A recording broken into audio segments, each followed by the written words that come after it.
Hi friends, in this video we are learning how to calculate percentage of a percentage in your calculator.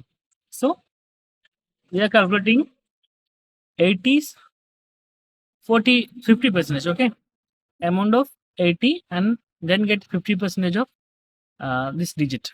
So actually we know that is 40 percentage, then I have to calculate that into 50 means into which percentage 50, then press percentage button, then you can get the 40 percentage.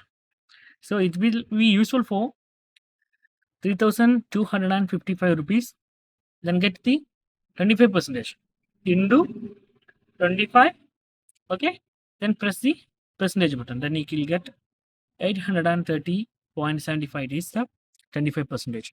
So that's guys very simple tutorial. In this video you can easily identify percentage of digits on your calculator. So that's guys very simple tutorial. And if you need any kind of Android or iPhone tutorial, just comment below. I will post my replies as videos so you can easily watch and understand it.